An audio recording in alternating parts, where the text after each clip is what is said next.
এই কথাগুলো আমি আপনাদের সাথে তুলে ধরবো এবং আপনারা কিভাবে তাদের থেকে আপনারা রক্ষা পাবেন এবং ভালো করে কাজ করতে পারবেন সেটাই আমি বলবো। সেটা হলো, যাদের ডিএসআর এর সমস্যা আছে এবং ডিএসআর ভালো না, তাদের জন্য সেলস পড়ে যাওয়াটা খুব স্বাভাবিক। দেখেন, ডিএসআর আজকে আসলে কালকে আসে না, এর পরের দিন আসে না, একদিন আসলে আরেকদিন আসে না, বিভিন্ন সমস্যা।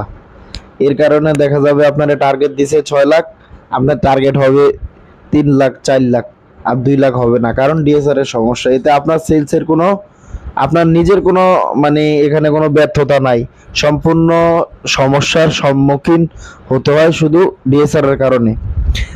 এই জন্য আমি আপনাদেরকে বলবো যে আপনারা যখন ডিএসআর নেন তখন অবশ্যই আপনারা দেখে শুনে বুঝে তারপর ডিএসআর নেবেন। কি লেগা, ডিএসআর এর সমস্যার জন্য আপনারা মার্কেটে দেখা যাবে যে আপনাদের সেলসটা পড়ে যাবে। যেমন একদিন এই দোকানে অর্ডার কাটলেন, মাল পাইলো, পরের দিন পরের সপ্তাহ মাল দিল না, বা এর পরের সপ্তাহ মাল দিল না।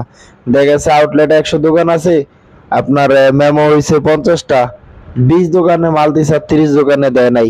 আবার কিছু কিছু দোকানে রেডি সেল, যেগুলো অর্ডার নাই, বিক্রি করে চলে আসছে।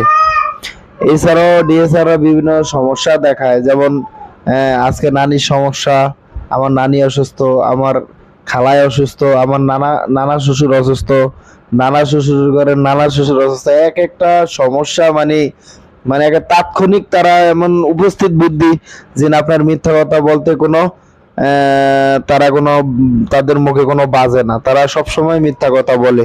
এই জন্য কিন্তু ভাই আপনার সেলস পড়ে যায়।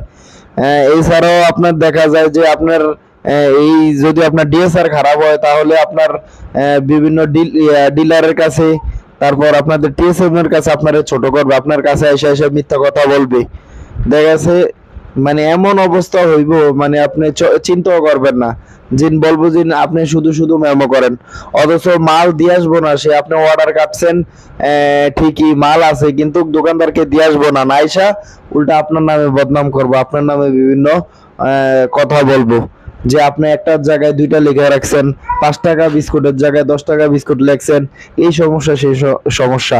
এতে আপনার ভ্যালু কমে যাবে আপনার টিএসএম এর কাছে, টিএসএম আপনাকে খারাপ ভাববে, অথচ এটা কোনো আপনার সমস্যা না। তো ভাই আমি আপনাদেরকে অনুরোধ করব, যারা নতুন সেলসে আছেন, দেখেন আপনাকে আপনার টার্গেট করতে আপনাকে খুব ভালো আপনাকে হেল্প করে, সেটা হলো ডিএসআর। যদি আপনার ডিএসআর ভালো হয় তাহলে আপনি অনায়াসে টার্গেট করতে পারবেন, আর যদি ডিএসআর ভালো না হয় তাহলে আপনি কখনই টার্গেট করতে পারবেন না।